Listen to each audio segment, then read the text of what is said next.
This is ST-321, code clearance blue. We're starting our approach to deactivate the security shield. Hi, I'm Paul and I'm with my mate James and welcome to Code Clearance Blue, a show where we discuss all things Star Wars from our home here in the UK. We would be honoured if you would join us. I've been looking forward to this. Long have we waited for this podcast to return. I hope someone's saying that out there. It'd be nice if one person was saying it. We're back, Code Clearance Blue. It's been Easter holidays over here in the UK, so me and Paolo found it very difficult to combine our schedules and find time. But there's too much going on in the month of April for us not to get back together. So we're here, and this episode we are going to be focusing mainly on the first 3 episodes of Andor Series 2, which dropped this week. But before we get into all of that, my friend, how are you doing? Good. Yeah, very good. Like you said, it's been, which we knew about, like April being a bit busy. And then, sorry everyone, we haven't been, we dropped a little special last week on YouTube, which was quite good, which is a previous episode. But yeah, it's just been a bit crazy. But yeah, we're back on it, got loads of Andor to talk about, and you got loads of other stuff which we'll save for another ep. So, because there's 3 bloody episodes of Andor to get through, and new soundtrack, new dance soundtrack, which we need to get going. So it's been a good week, and I had a birthday as well in between, a little 6-year-old birthday. Oh yeah, this was the one where you bought all the toys, wasn't it? I bought all the toys, they're all on special offer, Obi-Wan and Mandalorian sort of toys. So, and he seems to be playing with them quite a lot, and he's got the Solo, in Solo, when he's trying to escape in the opening scene in that sort of blue sort of hover car thing. Mm-hmm. He's got that. That was a $5. So I was like, yeah, right, I'll have that. He loves a vehicle. So, yeah, he likes that. So that sort of flies about a lot. It's quite good. I mean, the toys are good. They're quite detailed. Like there's lots of little guns and lots of little things, So you do feel like it's probably a little bit older maybe than his age, because it's just fucking loads of bits everywhere, Yeah. And you don't know who's got a pistol or what, whose gun goes with what. But it's good. So yeah, it was good. Successful. The propaganda machine keeps turning. Excellent. I always find that the figures always end up sharing weapons anyway at some point, because you just sort of get all muddled in. Yeah, just all gets melee together, doesn't it? Yeah, it's true. I was always losing my Stormtrooper blasters, like the little tiny ones. Yeah. I'd always I'd buy it, get them from the shop, and then we'd be walking home, and my mum would be like, "Don't open it." And I'm like, "No, I really want to." She'd be like, "Don't do it." Yeah. And then by the time we'd get in through the front door, I'd be like, "Mum, I've lost the blaster." That's it. And every time. I always remember, I think as an Ewok, had a little cloak. If it's a plastic one or like a cloth one, I don't know, but I remember losing. That was always being lost, And it's the same with this one. He's got Obi-Wan from the Obi-Wan series, who had a little cloak, and gone. It's already gone. Don't know where it's gone. Have you checked the washing line? Yeah, checked in the garden. The resale value of all these toys is not going to be that high, I don't think. They're fucked already. But then again, they are toys, so they're meant to be bashed about a bit, Speaking of being bashed about, didn't you say to me that you got the Navarro bar and it's like bits already? So this thing, I mean, it was 25 quid full price, I think, or £30 full price. And basically it's like a plastic back and 2 plastic sides and a bar. And that's it. Like a plastic bar, like a rectangular bar. And I'm like, God, fucking, you are asking. And a little cardboard sort of background, do you know what I mean? Brilliant. And a cardboard door. So not even a real door, a cardboard door. You know what I mean? It's like, why don't you go? And you get a Death Trooper with it. Right. And which went down well. But yeah, I mean, it's 25, 30 quid I thought was a bit punchy. No wonder it was on sale. So yeah, I managed to pick up all this. It was from a toy store called, I think it's called Maxio or something, online, and very good. Loads of stuff on there. and he's got a lot of Mandalorians, you know, like Bo-Katan and Boba Fett. So yeah, they're all there, mate. It's all from the series.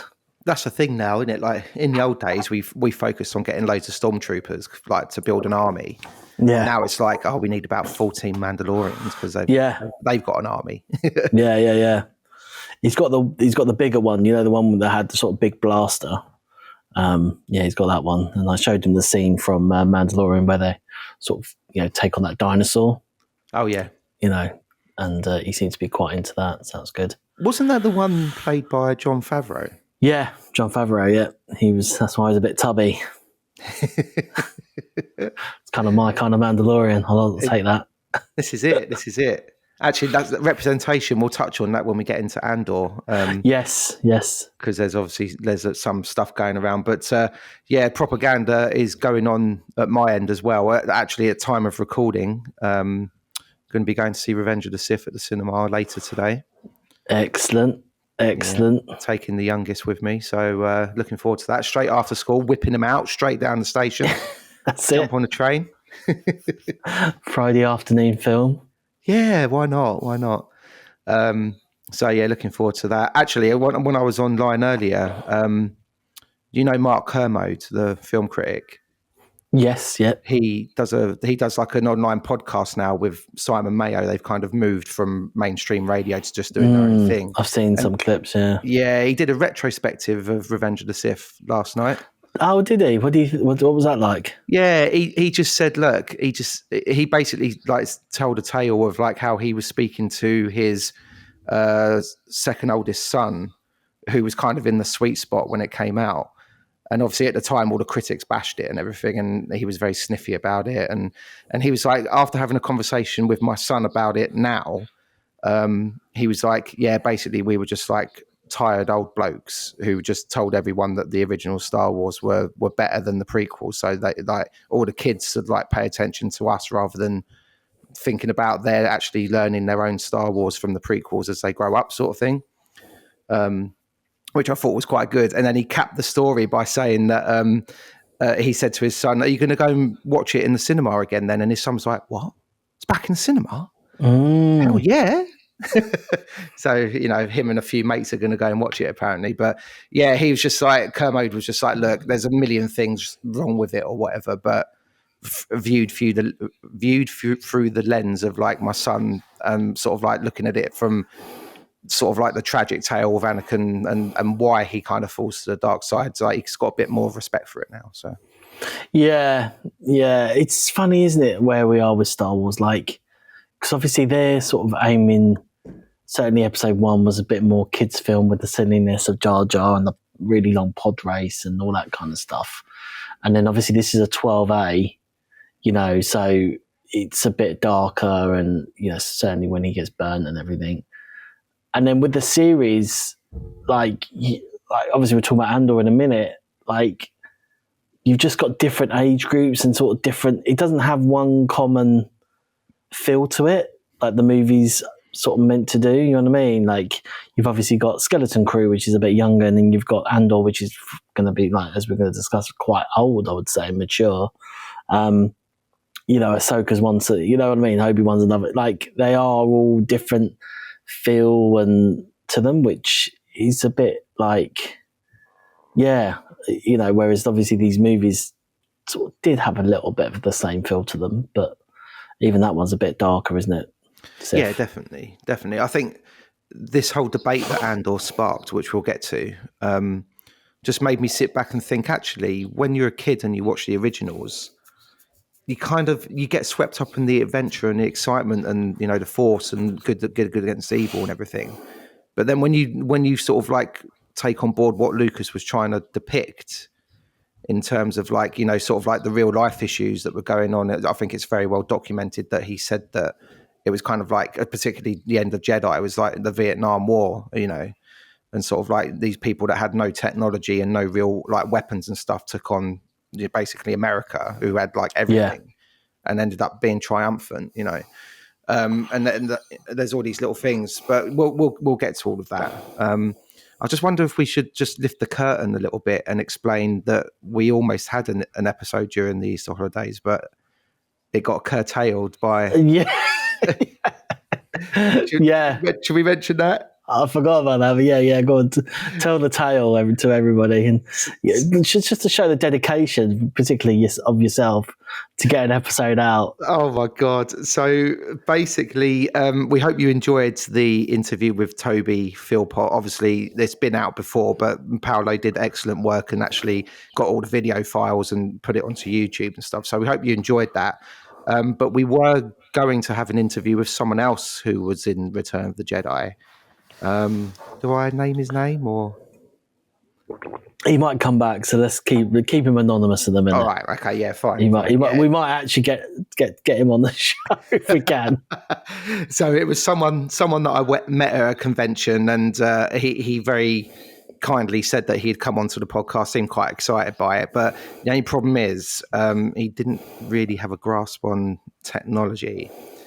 So trying to sort of lead him through it in the build-up via email, and he seemed to be getting it and everything. So on the day, myself and Paolo were ready to rock and roll.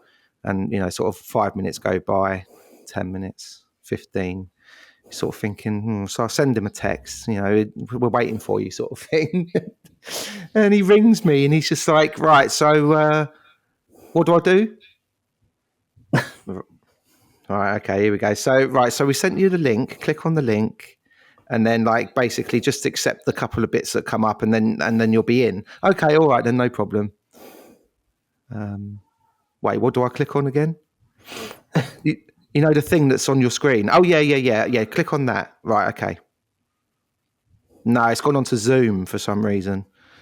Right, okay. So basically, to cut a long story short, I had to apologise to Paolo and say, give me 5 minutes. I said, turned out to be an hour. So I had to FaceTime the guy, and he was holding his phone up towards his screen, and I was basically directing him where to go, what to click on, and for some reason he had really bad problems with he just got a new MacBook or something, and he didn't really know how everything worked. He had bad internet connection where he was and everything. And even just trying to get him to sign into his emails was just so problematic. It was unbelievable. He had to go and get a book full of all of his passwords and stuff, which is fair enough. People do that, and in case you forget or whatever. But he's just sifting through this book for about 10 minutes, going oh, I can't find it, and then when we eventually got the app open, the app was saying does not register on this computer and stuff. And it's just, oh God. And then when he went to log into his second email account, he logged onto Yahoo and it was all in French. Oh man. Honestly. So we'll try and get him in person next time. Maybe that's what we need to do. We just need to sit down in a pub somewhere. Yeah, or could we do it via FaceTime somehow? Because he was on that. He loved it. Oh, okay, fine. Yeah, we'll just stick him on a phone. Okay. We'll do that. Sounds good. Yeah. I had to come back to Paolo and just be I'm really sorry, mate. I've been IT support for the last hour and we've got absolutely nowhere. Yeah. Excellent. So yeah, there you go, people. We are trying to get interviews for you, more interviews with from the original cast especially. So original trilogy cast. Yeah, watch his face. He's still keen, bless him. But I've basically left it with him now to say, look, when you're ready, give us a shout, because I keep badgering him, and I don't want to become a pest or anything. But yeah, absolutely, good stuff. Well, there we go. So we have been busy trying to get you episodes. That's why we skipped a week. But yeah, so cool. Well, let's move on to the sort of big centerpiece, Andor season 2. Oh yes. Episodes 1, 2, and 3, which wasn't as taxing as I thought it was going to be. Do you know what I mean? Because they weren't as long as I thought they were going to be. And generally, did you find they had these big because of the wedding and what was going on with that, really long scenes of there was the dancing part or the wedding itself or the speeches, or you know what I mean? So they kind of eked it out quite big with these sort of long scenes. Sort of watching it back again yesterday, it's these really big long chunks of scenes, which I thought was quite interesting. Yeah, I think that's a good thing to notice. Actually, like if you're taking it as if like the 12 episodes are kind of like, if you say that they're one long film, the block of 3 was very much kind of setting everything up, wasn't it? Yeah. Really Yeah, was. yeah. And we Really, sort of, really was. even though we know who these characters are, you know, I mean, we don't know who Krennic is technically, but you know what I mean? So, but you know, the other guys, you know, it's still sort of setting them up again, you know, which I thought was interesting, sort of reintroduce them. Yeah. Yeah, I think so. And like you say, to your point, kind of, you know, the wedding was there because, well, there's lots of nuance to it, obviously, but that was like would have been a big set piece. That probably would have been a whole episode on its own. Yeah. If they did it traditional, you know, 1 episode a week or whatever, and did it like that. But I thought generally overall the vibe was good. It was, like you say, a little bit drawn out. But so far as a start, like I was sitting there before it all kicked off, actually thinking to myself, I'm quite glad that they're doing blocks of 3 now. Quite into it. I know it was kind of like, we're thinking about it, it's going to be like a really like big rush to review them and everything. But I think in terms of actually getting a big meaty block of content, it works really well because you're sitting there and you're like, oh, I've got another episode to watch now, you know, and then kind of working your way through. Yeah. And I think it's sort of introducing it, but I think also like it was when I sort of came to the end of the first and second episodes and third one as well, like I didn't have a massive urge to go, oh, I'll watch the next one. Do you know what I mean? Because it felt like, again, there wasn't enough like jeopardy in it, you know what I mean? Apart from Andor sort of meeting these blokes, you know, in the jungle that was a jungle, but then we found out it was something a bit more than a jungle a little bit later. And, you know, like, it did, whereas like, you know, with maybe Obi-Wan or other series, it has proper like, oh shit, on Mandalorian, I can't wait till the next episode, do you know what I mean? Whereas this is, because of the pace of the series, you know, it didn't have huge jeopardy, but I still obviously wanted to watch it. But yeah, so but yeah, we can start at the start if you want, where obviously this was a great beginning, I thought, where obviously Andor's undercover, he's a test pilot, he's got somebody on the inside, this sort of new TIE fighter design, because I don't think we've seen that sort of design of TIE fighter before. Maybe probably in some sort of comic or, you know what I mean, some literature, but certainly not. And it looked amazing. I mean, that hangar and the little droid, and you know what I mean, like, and even the conversation at the beginning with her, and like how her nervous and she didn't want to like look in his eyes, and like so she couldn't recognize him, and then we saw they're not snow troopers, but they're like they were in Solo, those guys, weren't they? The one with the rocket launcher? Yeah, but all the guys, I think you saw some helmets as well. Although we had proper stormtroopers, didn't we? We had normal stormtroopers. Yeah. Sorry, maybe it was just that guy. Yeah, but yeah, like I thought that scene was really good. Yeah, it definitely kicked things off quite well, because obviously we see Cassian undercover, like you say, and then the test engineer's like so nervous about like being involved, but you can tell that she really doesn't like the Empire, so she wants to do a bit sort of thing. And then she's even talking about like, well, if I die, will it be worth it? And it's like he's like, of course it will be, sort of thing, you know. So yeah, I thought that was really good. It's a real shame that some of the online discourse that I've seen is like, I knew straight away as soon as she walked out in the first 10 seconds, I was like, there's going to be people like mad about this. Right. You know what I mean? Because it's a person of colour, someone who's a bit rotund. Do you know what I mean? And just proved me right. As soon as I went onto Twitter afterwards, people just moaning about it. It's like, right, okay. Yeah, I didn't think of the mate, backlash. I've been going deep, mate. Don't worry. I'll do that so you don't have to. Don't worry. Okay. I thought it was really good, and the fact that he didn't know how to fly it properly, and then I thought that was interesting because considering it's a test hangar, right? And obviously, why did he destroy it? Because I thought he was just going to go along with it. Like, he's dressed up, you know, he's got the helmet. Like, surely you just tap the droid and you have to fucking blast it. Like, mate, you're giving your fucking game away already. And then suddenly, like, all the alarms go off and all the stormtroopers come rushing in. You're like, yeah, but sure, it's like, and I was really wanted the Han Solo line there. You know what I mean? Everything's normal. Everything's normal. Like, malfunction. You know what I mean? Like, that's sort of what you wanted there. You know, like. But obviously Andor's all that type of character. He just wants fucking aggro, so he just decided to fucking blast them all with a laser. I think the comedy in the scene was the fact that he put it in reverse rather than doing dialogue, you know.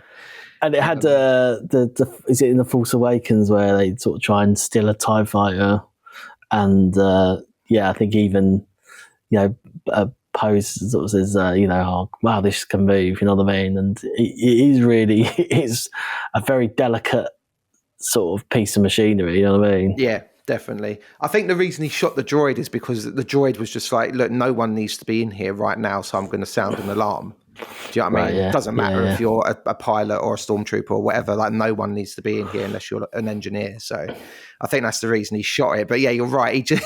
it just comes in, he's just like bang. But then I suppose that's kind of his character, isn't it? I mean, he does it to humans later on. Yeah.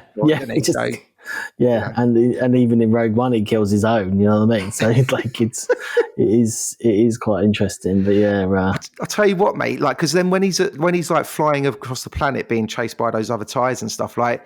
I don't know who they got to make those ships, but fuck me, they can withstand a lot of punishment, can't they? Yeah. Well, apparently these ones they've got deflector shields where obviously your normal TIE fighter doesn't, and that's why they didn't. I was reading about it on what's it called, and like, so the story was that obviously it's in development, but it costs too much money to mass produce, so that's why they then just go for your bog standard TIE fighters that fucking blow up.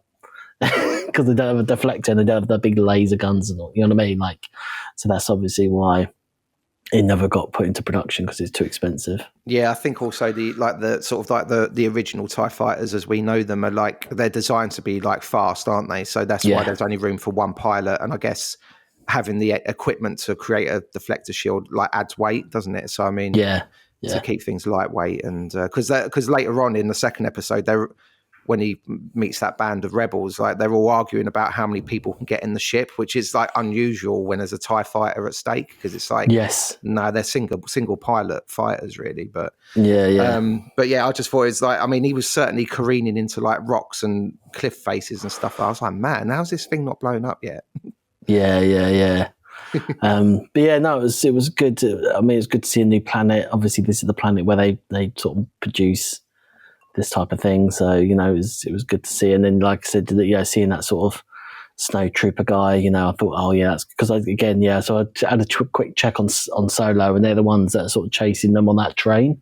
Okay. Because obviously it's not your classic sort of snow trooper in Hoth, but it's a similar thing. And then I think then we go to sort of Bix and the intro to the gang in the wheat fields. Is that called Mineral or something? Mineral? It's in the outer. Yes. When he said Outer Rim, I was like, hey, Tatooine. That's the Tatooine excuse. Surely you bring Tatooine in there. We're back to the sand. We've gone, instead of stand, we'll have wheat. There you go. And they had a little cantina, little shop. Another bar, yeah. Another bar, yeah. They didn't turn out not to be Lothal, did it, unfortunately? So. No. So yeah, we sort of get introduced to her and the gang and how illegal they are and all that kind of stuff. Yeah, they're just hiding out, just getting on with their lives and keeping their heads down. But then obviously they get wind of an Imperial inspection is going to be coming at some point in the near future. So they're kind of scrabbling around trying to find fake documents and all that malarkey. This is interesting. I got into like arguments, the wrong word, but like a back and forth with someone on Twitter about this very morning, actually, or last night, this morning. So like obviously the big scene later on in episode 3, which we'll get to, and someone was like, oh, how can the threat of being deported like lead to that, basically? And I was like, no, they're not going to be deported if they get caught. They're going to get like chucked in prison or maybe even executed because, of Bix's past with the Empire and everything. Yeah, she's on record. They were like, no, like being threatened with deportation shouldn't lead to that. that kind of incident happening or whatever. And I was just like, you're hating on it for not even for the right reasons, though. Do you know what I mean? They're not going to. And also, what happened generally on Ferrix as well, right? They were all involved in that. Yeah, imagine if big the fight. Imperials check their documents. Oh, right, you're here illegally. Go back to Ferrix.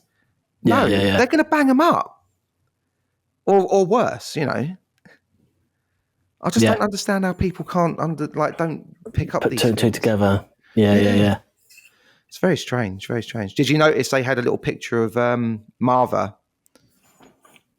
Oh, I didn't see that. No. Yeah, they got a little picture of her pinned up on one of the walls, which I thought was very interesting because we don't really see sort of art. Like, first of all, I was like, that can't be a photo because we don't have photos, do we, in Star Wars? No. But it looks like a little sort of hand-drawn, like artistic, like portrait or something, which I thought was a bit unusual. Interesting. I didn't see that. I was going to watch that back. And then we sort of move on to what's it called? Chandrilla? Yeah. Chandrilla. The Mothma estate. Just call it that. Yeah. These go up, didn't they? The Mothma estate. Love it.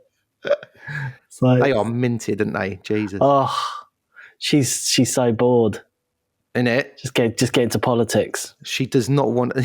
Yeah, I'm so bored of my life that I get into politics. Jeez, I've got so much money, but yeah, I mean it's a great location and sort of. I mean the set looks amazing, the costumes look amazing. You know, it's very Naboo, like you know how Naboo looks really nice, and they've got a very elegant sort of costume as well, and even Alderaan as well. Like there's these certain sort of planets, isn't there, that just look really like sort of old, established, well kept, you know.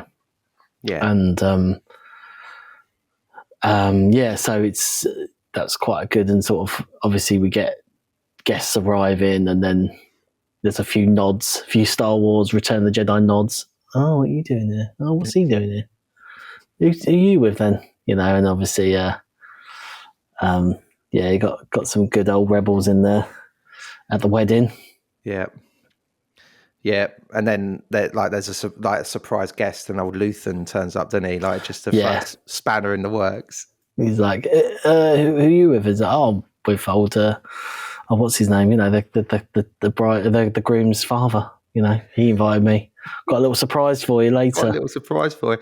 By the way, is your radio equipment working? It's like, can you believe it? It happens to all of us, mate. Can't get any fucking Wi-Fi. She's like to Luther, and she's like, can't get any fucking Wi-Fi, man. Like, why the fuck you brought me here? I should have stayed in Coruscant and know what's going on. She's like, I'm going to go to the top of the tallest tower and see if I can get a signal. she's walking up that mountain with a little fucking stick, like with her little radio gear. Yeah, inside the stick, there's like a little receiver and stuff. She's just like, so good. That was so funny. And then like Luthen's like bending her ear about it as well, and she's just like, I've got a wedding to like attend. I can't just be like on the comms all the time sending out messages and that in whatever. And yeah, but we haven't heard from our friend. We haven't heard from our friend for ages. Yeah, like, is he there? Yeah, exactly. Get it? Yeah, no, that's good. And like, something else that people picked up online as well. They were like, whoa, amazing. That whole 2-minute tracking shot, like done in one. Brilliant. Have you heard of a show called Adolescence by any chance? Yeah.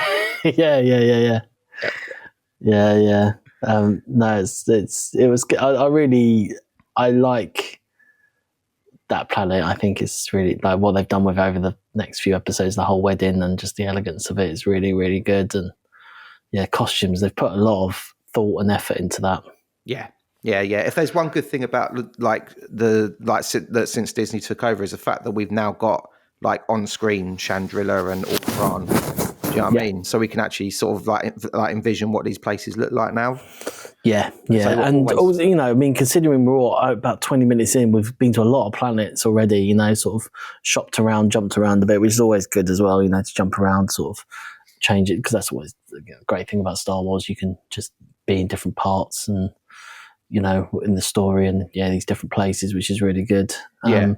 And then I think Andor then he goes and visits the jungle after that, doesn't he? Yeah, so I'm going to be a little bit scattergun because I was just going to mention something else that happened early on at the wedding, but I don't know. I can't remember if it's in episode 2 or 1. But yeah, and Andor obviously like gets away, and then he goes to rendezvous to meet his mate, and his mate's not there, and there's like a sort of like there's like a group of guerrilla warfare people or whatever, which we later learned that they are part of the rebellion, but they're like another little like splinter group or whatever. Yeah. Which was very interesting because obviously we know about Saw and his lob, and then this like kind of showing other pockets of people sort of rising up, and Cassian wouldn't tell them who he kind of worked for, did he? He was just like, no, I'm not telling you that. And they were like, right, well, we'll have to keep you prisoner then, basically. Yeah. He's he's not unlucky, but like, like in Mando, he gets sidetracked with his missions, but his missions only last about 20 minutes. Yeah. You know what I mean? Like he gets sidetracked on that snow planet, had a few spiders, and then he managed to escape, so that's okay. Whereas Andor had to go to fucking prison for 2 episodes or whatever it was. Yeah. And it's the same with this, like, he's not only just been sidetracked missioned, he's now an actual prisoner again. You know what I mean? He's tied up. But he's a bit like Obi-Wan. He seems to always be confident that he can get out of it. Yeah, you can see his brain's always ticking to be like, okay, there's going to be a moment or an opportunity that I can take advantage of, and then, which obviously he does later on. Yeah, I thought it was quite good to meet that little ragtag group because it kind of showed just how kind of disorganized the rebellion is at this point. Yeah, and also there was just obviously clearly no leader there, and they're not respecting the leader and all the rest of it, and it's not always like. Obviously, in the original trilogy, it always comes across as quite well organised, and they're always around the big round table with a big map. You know what I mean? So you're right, and obviously Rogue One with Soul and showed a little bit of that splinter group, but to show more of them is good as well. Like just people just blowing shit up. Yeah, and it's like to your point earlier, the fact that it's kind of a brand new ship, and all of them are just like, we don't know how to fly it, we don't know what we're doing. Yeah. I'll kill the pilot. Well, then he's the only one who knows how to fly it, and then they're arguing again. And it's just like, yeah, you're right. It's very, very scattergun approach. Sort of kill each other as well. A couple of get shot. Exactly. Yeah. Later on. Yeah, absolutely. But then we go from that and we go and get a little bit of Imperial banter, don't we? Oh, yeah. Speaking of sitting around a big table.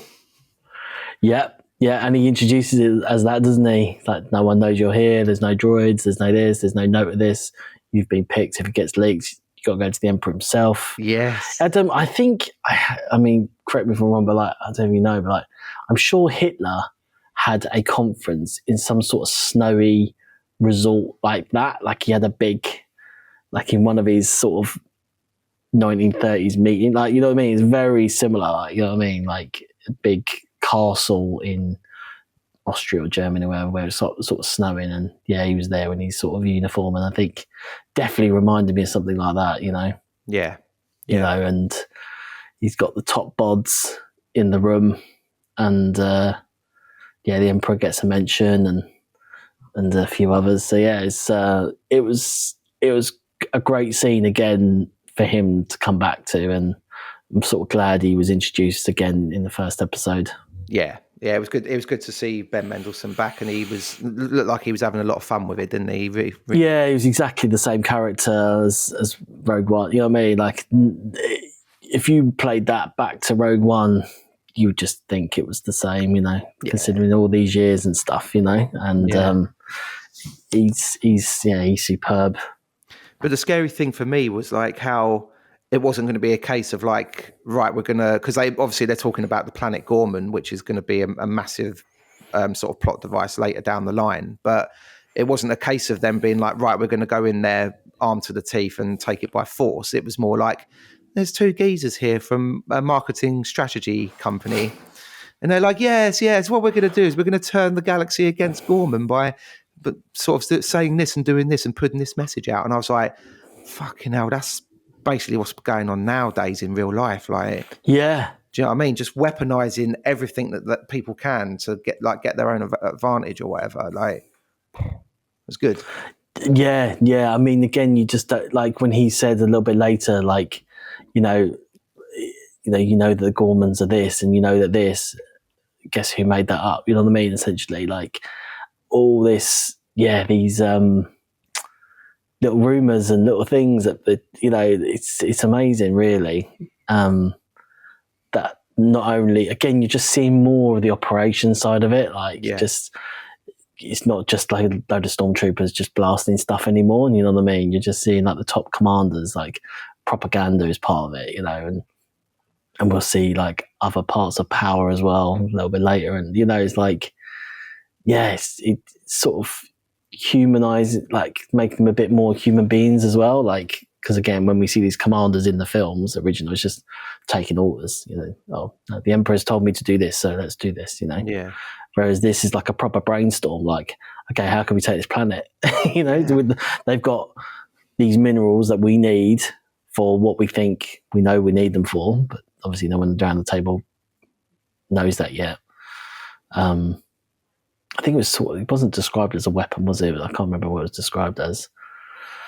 Wasn't it like something like the Empress Energy Initiative or something? Empress, that's it. Empress Energy Initiative, that's it. Yeah. So it's really. But then I think Thingy was sort of plotted on some sort of sustainability energy project, wasn't he? Isn't that how he got hooked in?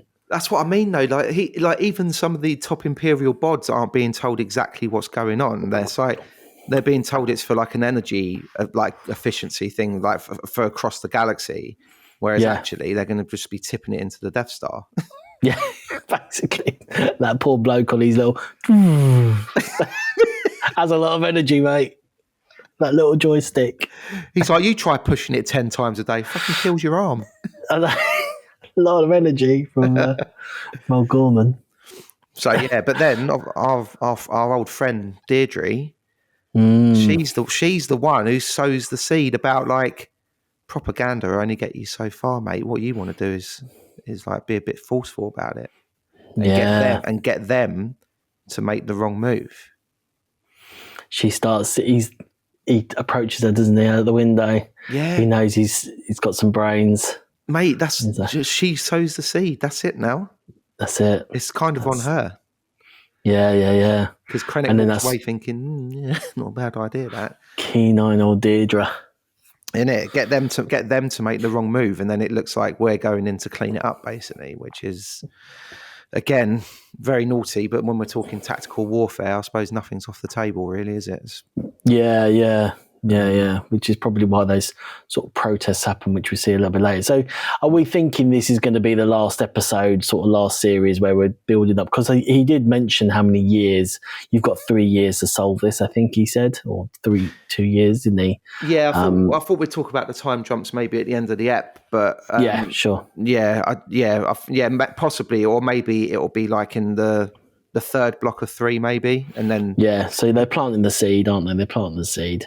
Yeah, this is the first initial brainstorming of how we're going to get these minerals from this planet, which we assume they do. Because I think one of the more technical commanders in the room says that they can be sort of like not up and running, but they could have like all the equipment in within like a matter of weeks or something.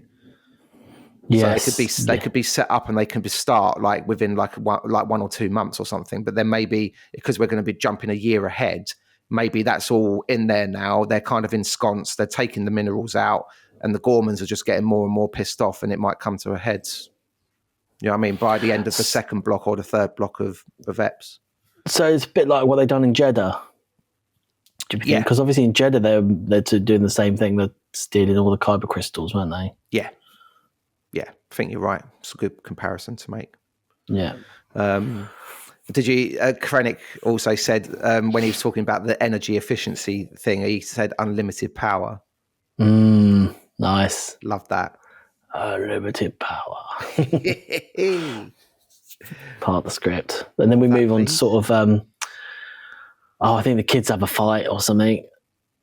The kids are falling out. Did you see that? Do you remember that bit? She's like, he wouldn't hold my hand or something. Yeah, already. And Mon Mothma's just like, oh dear. Oh, okay. So then we move on to sort of episode 2. That's how we leave it. Had a fucking fight and they're not even married yet. Yeah, there we go. That's it.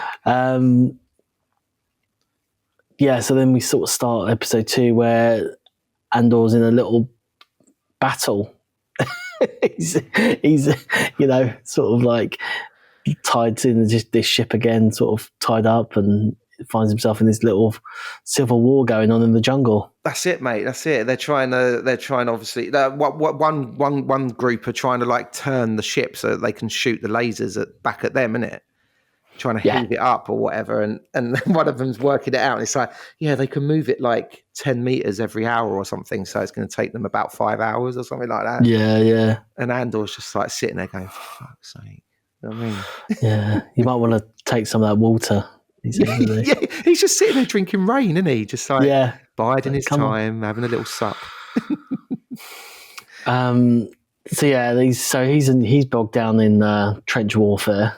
In the jungle, and then Deirdre's back on Coruscant. This is so funny.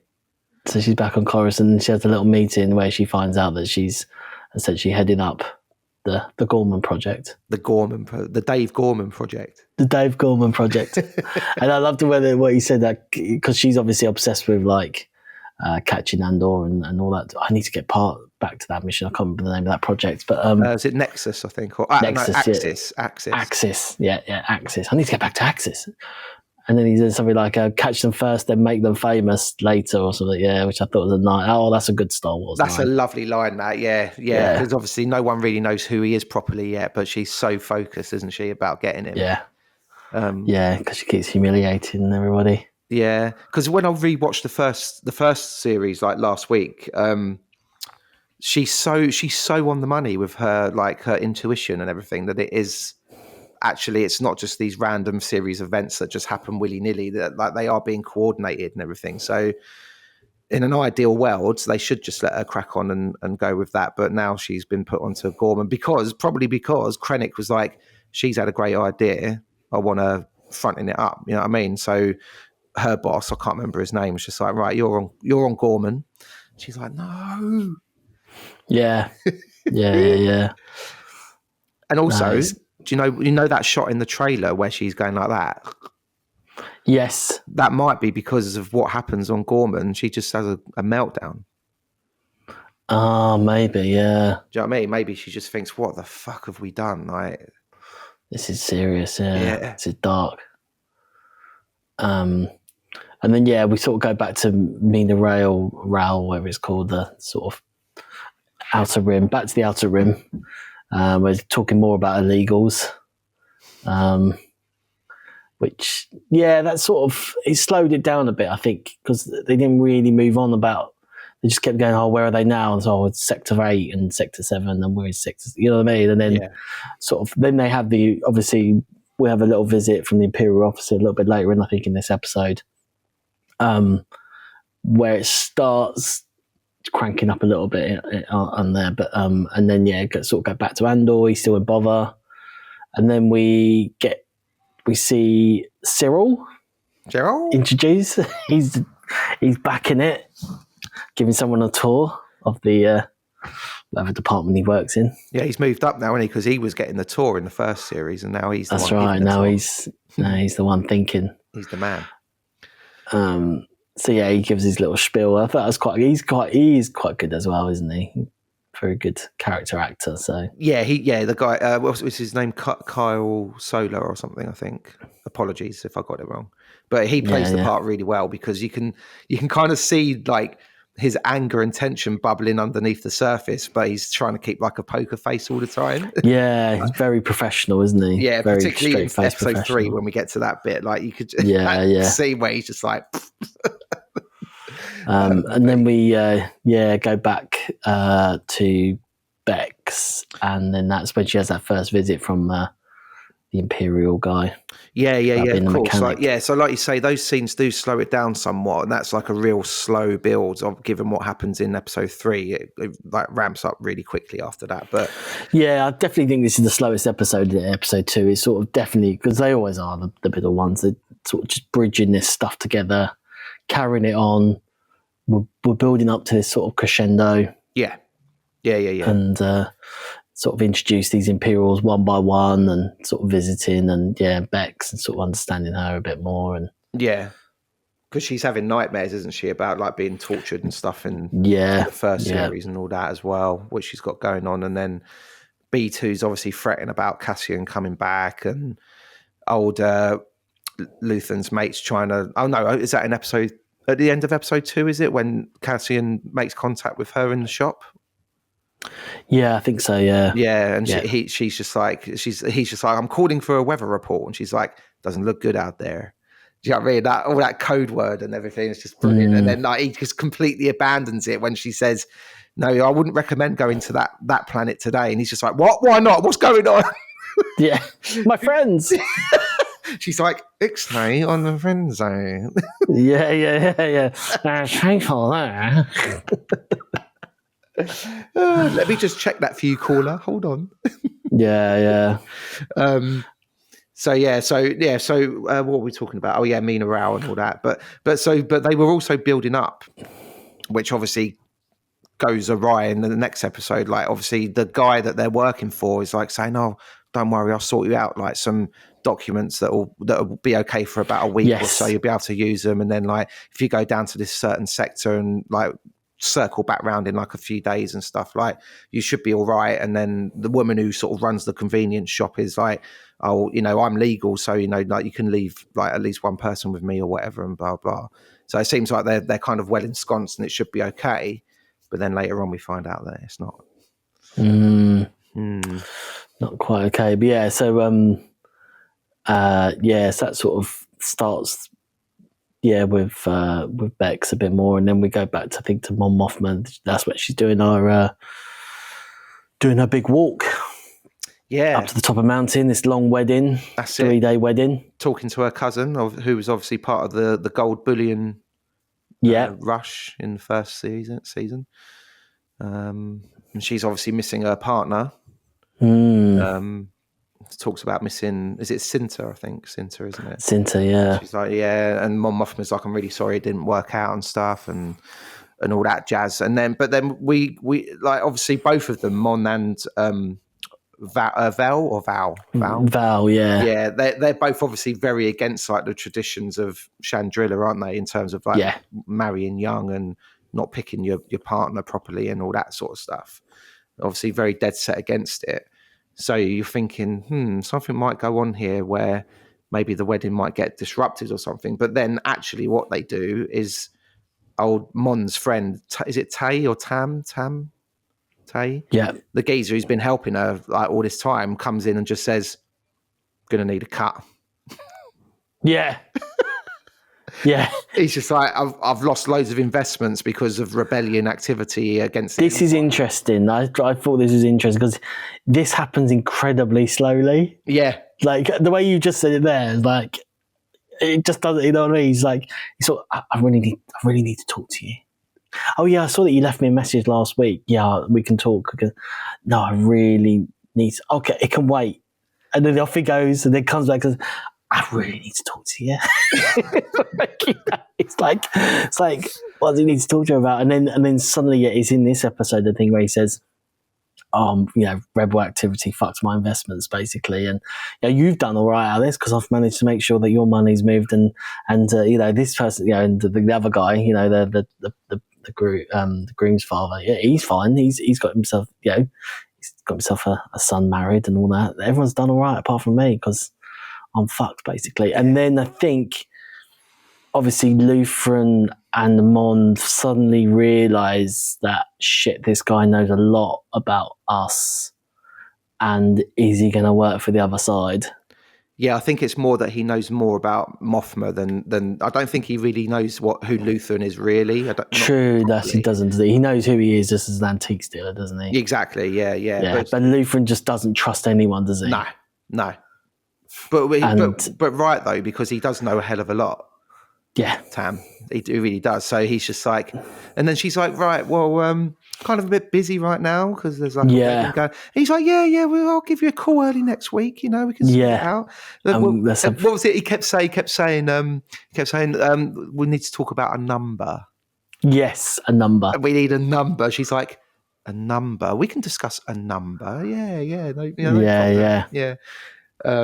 which I thought was great. And then obviously he just like slinks back off into the party and gets battered. Tell you what, I'd love to go to a Chandrillan wedding. Jesus. Yeah. It's Loads just- of booze. Oh, free drinks on tap all the time. And it lasts for like 4 days. Yeah. And no one was hungover. No. Just straight on it next morning. Although Mothma's husband was just like, I see Tam's a bit of a lightweight, didn't get out of bed till late this morning or something like that on the first day. On the first day, he's always been weak. Yeah. Yeah. So I thought that was... Yeah, it's interesting to see what's happening with that, because I think... So a couple of predictions I thought, there's obviously this meeting happening in Coruscant next week, which we'll find out in our next batch what happens. But obviously, again, just sort of fast forward into the next step. But he gets picked up by Val's missus, ex-missus, Cinta. Which was a shock. Which was, I think in the mountain scene, was told that only Lutheran knows where she is. Now, is she just about to drive him off and fucking... Of course she is. Yeah. 100%. Yeah. We ain't seen that guy again. He's gone, isn't he? He's a goner. He's an He knows too much. Yeah. But then, I mean, I suppose, well, actually, just before we get into like episode 3 in that case, so what we should probably talk about back on the jungle, fucking, right, how are we going to decide this? Rock, paper, scissors. Rock, paper, scissors. It's just like, right, we're all going to lower our weapons. Yeah, okay, everyone, right, okay. And Andor's in the back of the ship going, what's going on? And the bloke's like yeah, they're lowering their weapons. They're going to have a chat. And then it's just like, right, how are we going to do this then? Okay, here we go. Yeah, and then they're very, tiger. Ignore Oh, you're a tiger. Austin Powers, isn't it? Oh, you're a lion. Ignore this. Ignore this. Yeah, it was Austin Powers. It was mad, wasn't it? I don't know if it, like, maybe not rock, paper, scissors. It must have been like tiger, snake, dragon or something. I don't know. Yeah. Didn't really understand. And also, like, what was the rules? Was it best of 3 or 5 or something? Best of fucking 58. It's 100, wasn't it? It went on forever. Ages, didn't it? Went on for fucking ages. But that's when Andor was like, this is me moment.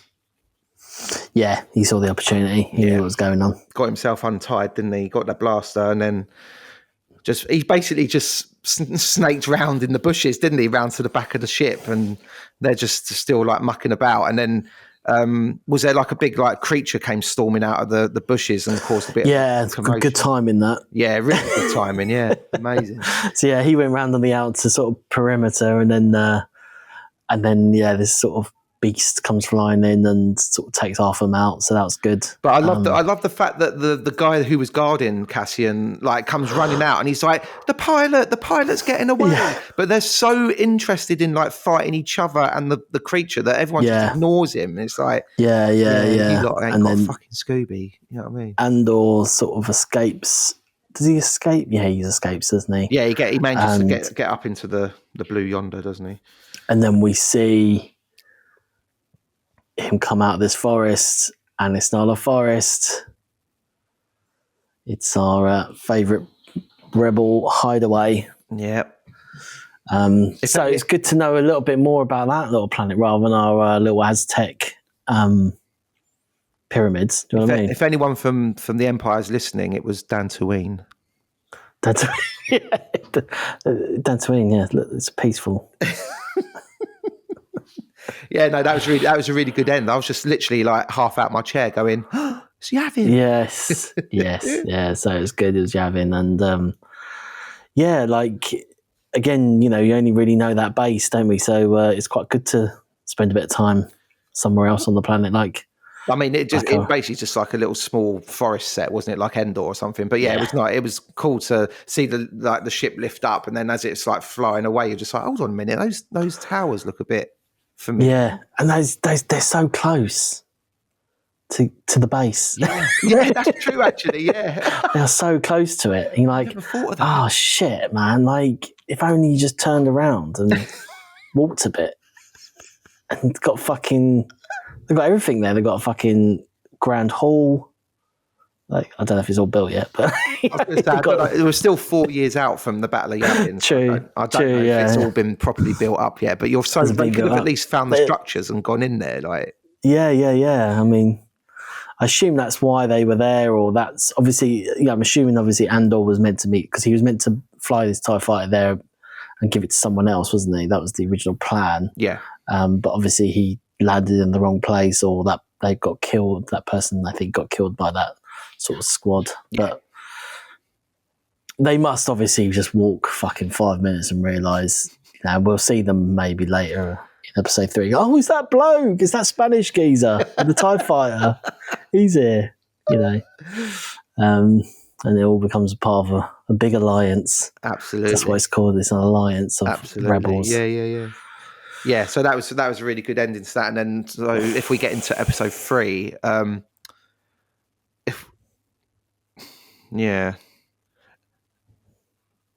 it's like it starts off with like Cassian in space, and the ship's kind of lost in space. He does a bit of hot wiring. Yeah. He's like, oh fuck, it's not quite working. He's sort of like drifting in space in a sort of Millennium Falcon kind of way, and then but yeah, he does a bit of hot wiring. A couple of panels come out, and then he I think, is that where the phone call happens? Yeah, so I think a bit later in the episode is when he checks in with the shop. That's cool. Yeah, which we've already discussed. This is just trying to get a signal and trying to get these, trying to get some sort of, get this thing working again. Yeah, exactly. Yeah. But then I think we go back down to Mina Rao, don't we? And then I saw there was a kid breakfast running around. Did you see she had like a toy bowcaster? Oh, no, I didn't see that. No. Yeah, she's just running past the camera. She's like carrying like a replica of like Chewbacca's bowcaster. Nice. We like that shit. Yeah, that's cool. And they're having a little bit of a laugh around breakfast, aren't they? Before they go to the fields. That's it. And take on some Imperial troops. So it's the calm before the storm, as they say.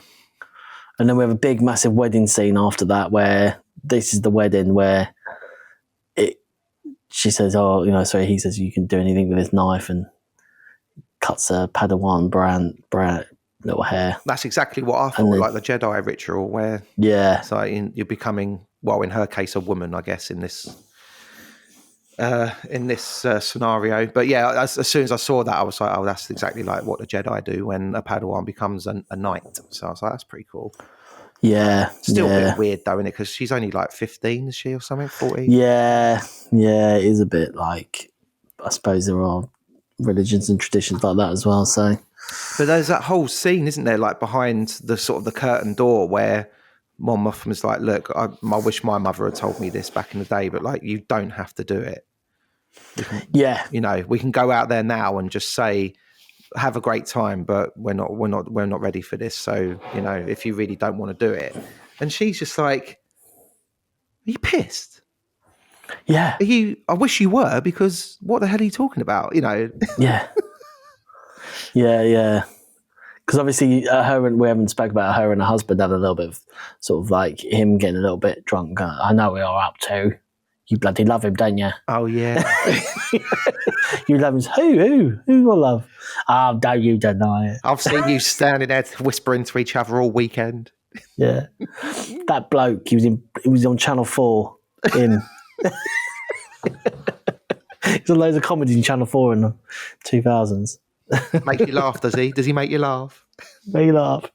You knew each other when they were kids. Oh, yeah. But so they had a little bit of a falling out. Yeah, and then she has a falling out with her daughter, and then, like you say, there's the whole ritual, and then they do their dance and all that malarkey.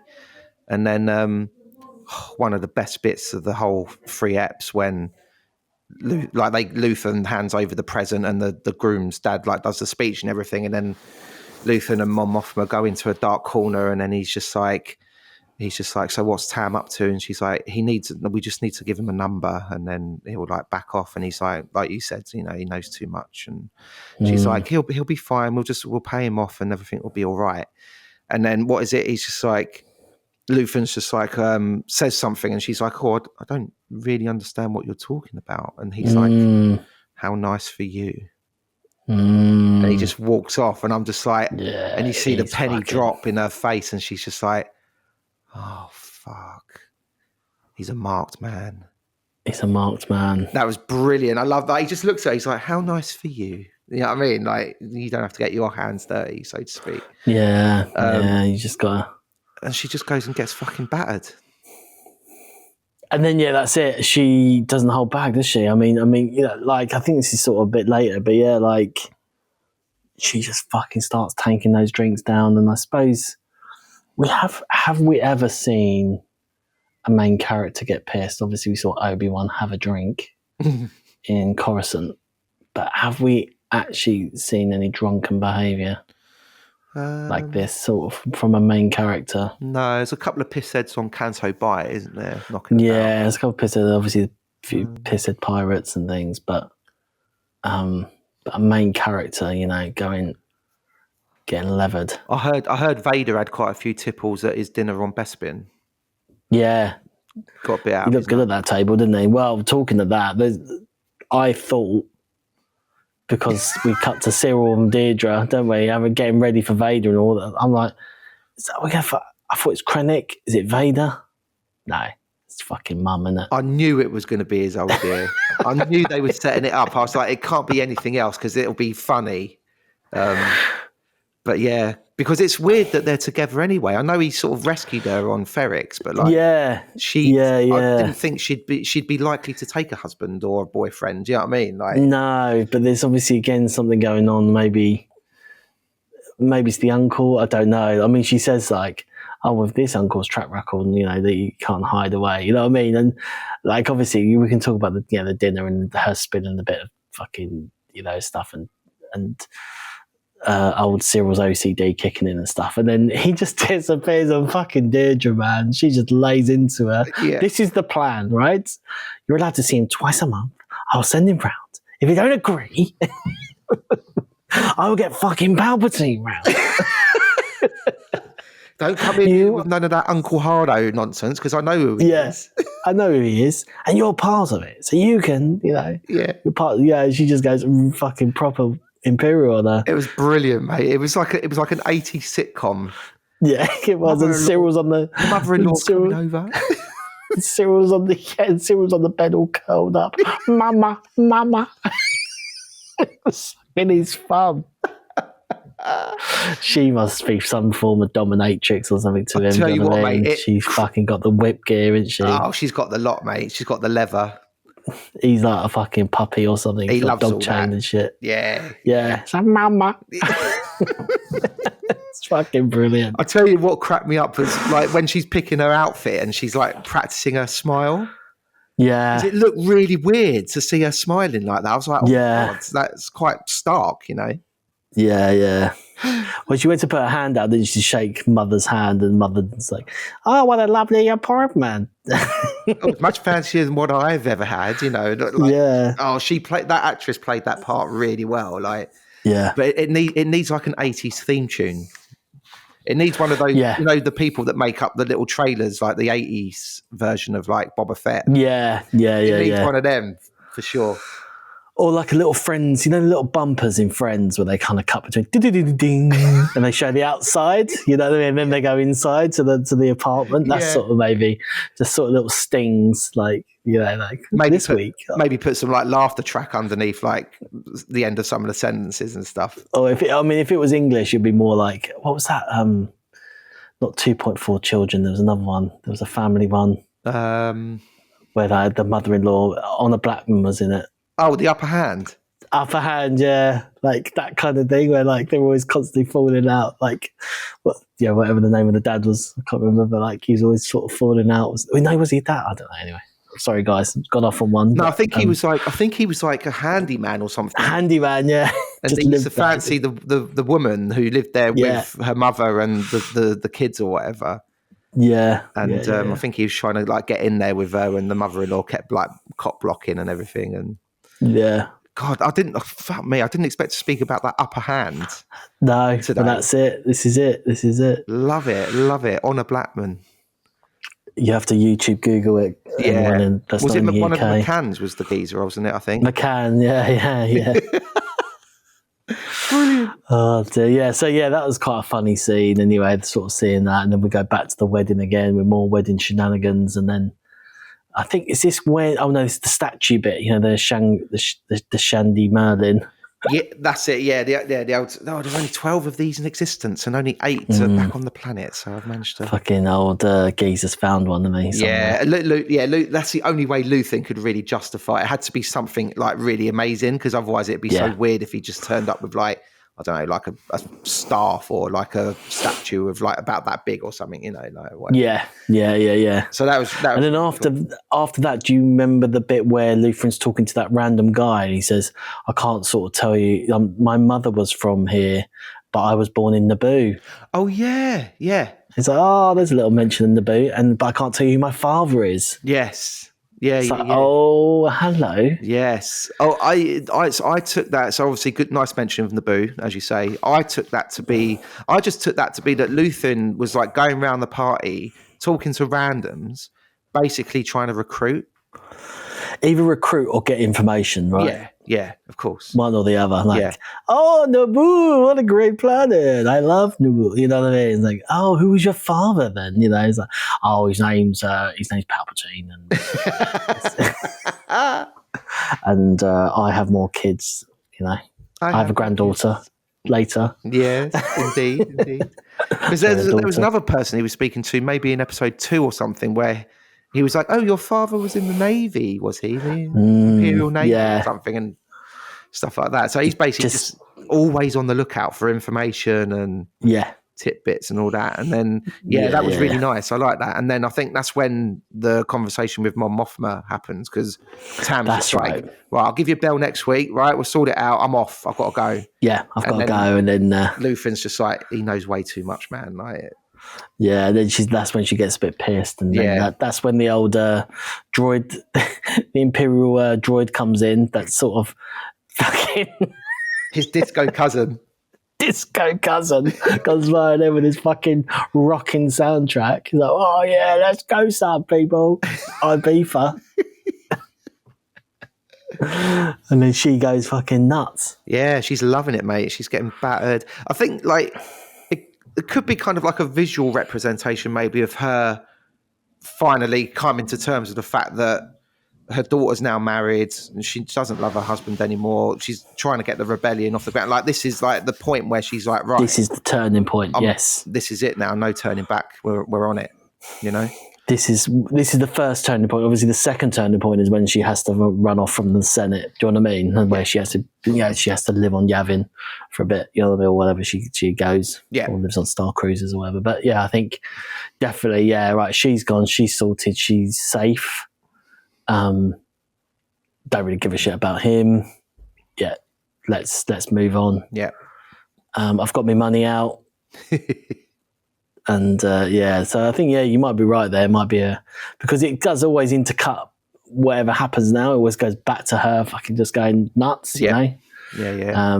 Mon Mothma sort of, we've never seen her like this before type thing. Yeah, no, it was good. And then obviously we kind of get the surprise at the end where Val's outside and Tam's walking to his speeder, and then actually Luthen speaks to Cinta before, doesn't he, saying like like thanks for coming or whatever, and you know what to do or whatever, and then Val's just like clocks her across the distance, and Cinta's just like, "I ain't got time for this, I've got something to do." And Tam's like, "Oh, you're not Farquhar or whoever it was." He's like, no, he's had to go away for a while, you know, I'm going to be driving you today. Like, all right. Yes. We're never going to see him again. See ya, mate. And then we go sort of back to Mina Ray, and then Imperials are coming up. Nice build up. We've got the speeder. You know what I mean? Like, yep. Is that?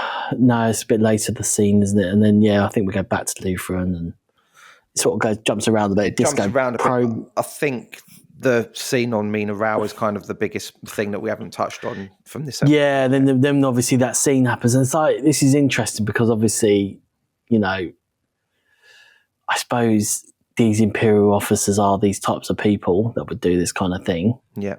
because that sort of does happen in dictatorships and things. You know what I mean? So Yeah. but yeah, it's very interesting for Star Wars to go here.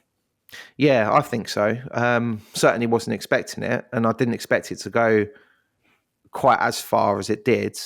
Although I see a lot of people online saying, just calling it, well, I say trigger warning in case anyone gets offended or upset, but we're going to talk about rape, basically.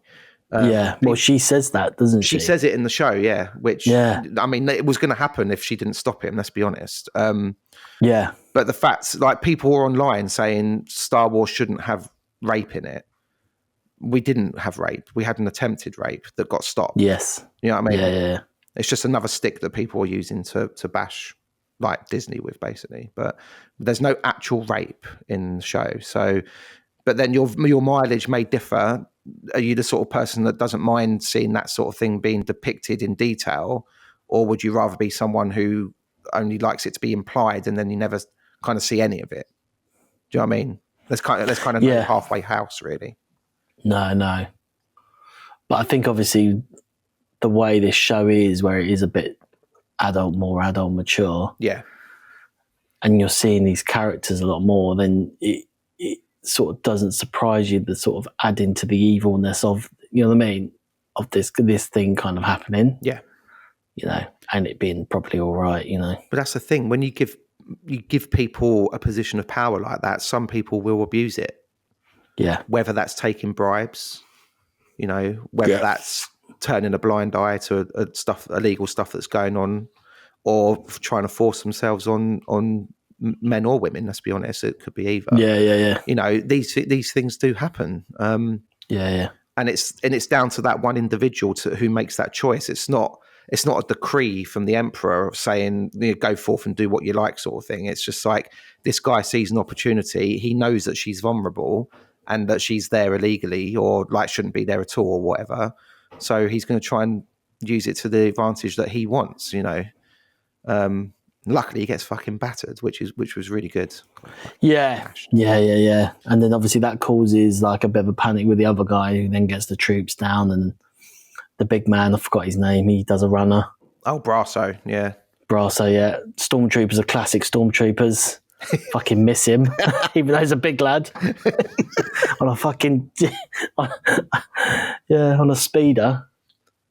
Like, they fucking go proper at it. It's like, fucking missing it. And to be honest with you, and then it sort of focuses on one stormtrooper. He goes, I'm going to fucking take my time with this. It's like, I'm going to get my name in the history books of stormtroopers for actually shooting someone. And you know what? He's the one, I reckon, that goes to Tatooine in episode 4, because, you know, Obi-Wan does say, doesn't he, you know, that only Imperial stormtroopers are this precise.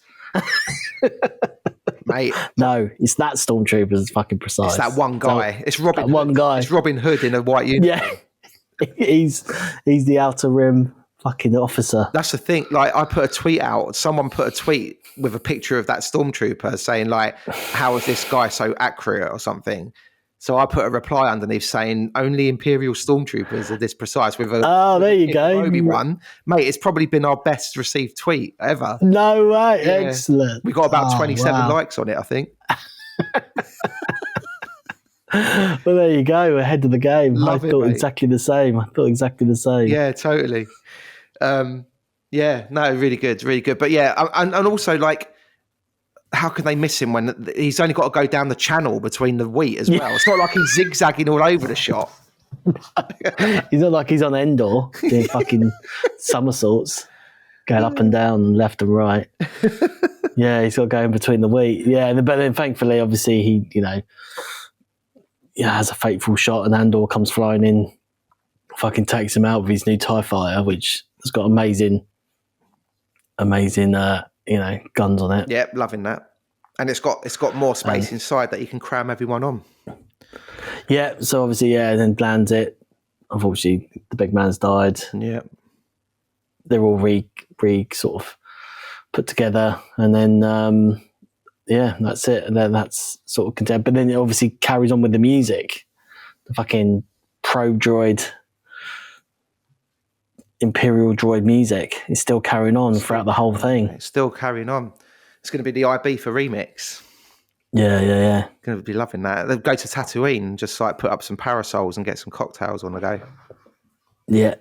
Beautiful. And so, so his prediction for the next 3, I think, what's the jump going to be, do you think? We're talking about a year, do you reckon, again? Or? Yeah, so I think it's supposed to be a year between each block. So, by the way, they left B2 on the planet. Let's not forget that. Yeah, that's true. Left B2. B2. Oh, Wally. Wally's on there. Wow. I think when we pick up next, then if it's a year down the line, I think the Imperials will be really like solidified on Gorman and like taking the minerals, and we'll see the local population getting narky and trying to like rise up and stuff, and then Deirdre just be in the background being like, just wait for them to do something major, and then like we can like properly kick off then and like take control of the planet or whatever. In terms of Mothma, don't really know, because if Tam is offed, don't know what's she going to be doing. Maybe setting things up on Yavin, maybe. Yeah, possibly. Don't know. She'll be back in Coruscant, I think. Surely. Yeah, she's going to have to be in the Senate at some point. Like, if Gorman's having a bit of a moment, she's going to be sort of one shouting about it. Yeah. Good shout. Maybe the senator from Gorman. Maybe is Saw going to make an appearance? Is he? Well, he's in the trailer, really. So I mean, So I reckon Lutheran and Saw are getting together again. They're obviously probably just doing another heist somewhere. Something's got to compromise Lutheran, I think. Yeah, because obviously we don't know if he survives up until the end or not. But like if he doesn't, then something's going to have to start. He can't really, because he'd be so integrated with Rogue One, wouldn't he? Yeah, true. That bigger character, he's got to go. Yeah, true. So yeah, something's either in this batch of episodes or the last batch, he probably gets knocked off, doesn't he? Yeah. Whatever the big epic thing is, I'm trying to think of the beginning of Rogue One where Andor, they're onto it, aren't they? By that point, they're onto the fact that there's this thing called the Death Star. There's a scientist. Yeah. You know. Yeah. So it's that information maybe Lutheran gets or something. I don't know. Oh, you know what Lutheran's going to have to do? He's going to have to sacrifice himself, I think. Because in the first series, he gives that big speech about what he sacrifices and everything. I think have to. The last thing he'll have to do is like physically sacrifice himself by either helping Mon Mothma get away from something, or helping someone do something, or he gets discovered, and before they can get any information out of him, he like tops himself or whatever. You know, like Andor, I mean, again, I don't know where they're going to end up, like Bix and the mate and all that, whether they're going to end up on sort of Yavin and that's sort of established, or whether it'll just be somewhere else. And I suppose we've got to start seeing the emergence of the Rebel Alliance a little bit, because at the moment it's just little factions of people, you know what I mean? But whether it continues like that for the whole series, it might do, and then it's only until Rogue One they actually get together, you know? Yeah, because apparently the very last episode like basically goes right into the start of Rogue One, where Cassian's on that planet or whatever. So yeah, I mean, Yavin is established, is well established. There's lots of ships there. There's lots of in Rogue One, so that must happen in the last batch where they're sort of beginning to build that. Maybe we'll see a little 3PO. Sort of, you know, maybe. I reckon that might start happening in the third block, actually, because there's a year between each one in it, so that'll give another 12 months to get to the beginning of Rogue One, basically. So So whether Andor meets K2 in this batch, that's got to happen. Yeah. So that'd be in some sort of Imperial heist, because obviously K2's an Imperial droid. So maybe K2 helps them escape. Yeah. Or maybe they capture the droid and then they reprogram him, and that's how he becomes. Of course, maybe that's it. Yeah, because they need a K2 sort of unit to stay undercover. Yeah, exactly. Yeah, no, it's exciting, man. Yeah, very good. I mean, there's lots of ways this can happen. I mean, I suspect there's going to be another big heist going on. Obviously, we've got the Gorman sort of narrative, but I suspect there's they're beginning to hear about well, they won't hear about the Death Star just yet, but you know what I mean? There'll be a big bank heist or a big Imperial base that needs fucking destroying, which we love. Always love to see the Imperial base go up. Yep. That's part of Star Wars, part of the furniture. Just before we wrap up, can I just ask your opinions on the rape scene? Like, what did you think when it happened and stuff? Like, yeah, I mean, I was shocked by it because it was like, just purely because we always think Star Wars is a bit younger, but then I wasn't shocked by it because they are addressing a lot of, obviously, you know, as you know on Twitter, like diversity. They're obviously addressing sort of homosexuality relationships, and now they're really going sort of this kind of thing as well, and sort of going, right, these what make these characters really bad and hateful. With these, you know, not only are they killing families and doing all that sort of bad stuff, you know what I mean, they're also doing this sort of bad stuff as well. And I think it just, yeah, it was very interesting. But, you know, I mean, again, it's sort of another way they're going with it, you know what I mean? Like, and sort of the reason why someone like her is probably so angry with this, yeah, these bad people. yeah. But yeah, I mean, I don't know.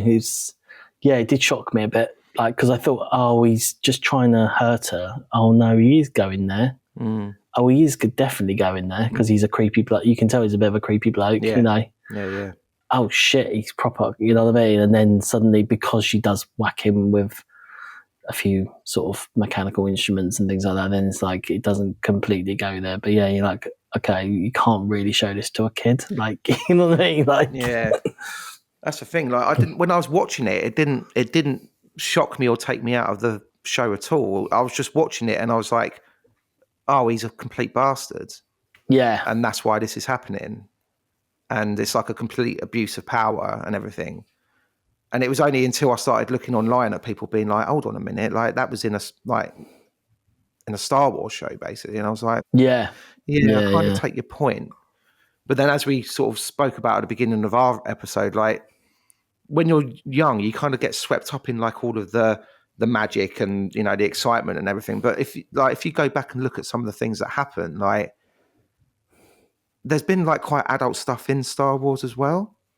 yeah. You know what I mean? Like, you know, the way Anakin turns on Padme, or like Beru and Owen getting fried outside the farm, or you can tell Jabba is a fucking wrong un, like with Leia. Yeah. I mean, just the way he has dancers and, you know, sexy, so, you know, that kind of thing. Exactly. The way Leia's dressed, and it's like proper, like, proper dodgy as well. Yeah, I suppose this is very like front and center though. I think that's the thing of it. It's not just hinting at it, is it? It was sort of hinting at it in that sort of episode 2. Yeah, where he's like, oh, his husband is there, you know, where he is. Exactly, they led up to it thing as well. Like, so they're sort of building it up, and you thought, oh, okay, you know, he's going to try something, but I didn't think he'd actually sort of, you know, like, be more. And then the fact that she says he tried to rape me, like, you know, makes it very clear to all the audience what actually was going on, because you just don't get any raw rumors because she just actually said it. So I mean, you've got to be. Yeah, I mean, it's interesting, but it is an adult series, so I mean, kids just wouldn't be able to watch this just because it's not. Yeah, it's just too story heavy. Yeah, I mean, it is rated 12 plus, isn't it, on the thing? Yeah, so, I mean, yeah, but you can. It's not like there's loads of action in there which kids would like. You know what I mean? Like it is like very slow narrative stuff. You know, it is sort of like a HBO series. That's what it's trying to be, isn't it? Exactly. That's why I didn't really get taken out of the moment in that way, because I was just like, I was like shocked that he was trying it, because I was like, he's obviously a fucking arsehole and everything, but I wasn't sitting there thinking, hold on a minute, this isn't Star Wars. It just felt very akin to the Empire and the, you know, people doing what they want to do because they've got a bit of power against kind of this vulnerable people or person in this case who can't really fight back. Or, I mean, well, she did, but like, you know, she's in a position whereby she could have quite easily just laid back and let it happen to save her sort of status on the planet and for them to fuck off for like another year or whatever. But she did fight back, which I thought was really powerful. So it didn't really take me out of the moment whilst I was viewing it, if that makes sense. Yeah. You know? Yeah, well, let's see what happens next time. A bit of more controversy and things, Yeah. and see what happens. I mean, Gorman's the gonna next be- batch, which comes out next week. Yeah, Gorman's gonna be a fucking master. Well, it's called the Massacre, isn't it? Yeah. So, fucking hell, that's not gonna. They're gonna hold back with that. I mean, maybe that's the first time we see blood. Yeah, maybe. You know what I Yeah, mean? yeah. If it's called a massacre. Anyway, well, thank you so much. This has been a nice long episode. We've had 3 episodes to review. We'll be back next week with more shenanigans Absolutely. in Andor. Absolutely. I'm going to need a number. All right, give me a number. Yeah, give me a number, yeah. Just any number between 1 and 10. Everyone thinks a 7. Did you think of 7? Let us know. Did you think it's a? Let us know in the comments. Yeah, do give us a follow on Twitter at UK Star Wars Pod. We're on YouTube now, of course, Code Clearance Blue. Same handle for TikTok as well. Come and get involved. Let us know if there's anything you want us to discuss about Star Wars. Doesn't just have to be about Andor. We'll talk about anything. We've got to talk about the new ILM documentary, haven't we? Yeah, we've got that coming out. Have you seen it yet? Celebration. Just out of interest. No, I haven't seen it yet. No, I haven't seen it. We'll talk about that, and we'll talk about the news out of Celebration 2025 as well. So Yeah. plenty of things to be getting on with. But yeah, great to Absolutely. catch up, mate. Good stuff. Decent. All right. Well, on behalf of Paolo and myself, thank you for tuning in, and we'll say may the force be with you all. Starting our approach, deactivate the security shield. Security deflective shield will be deactivated when we have confirmation of your code transmission. Stand by.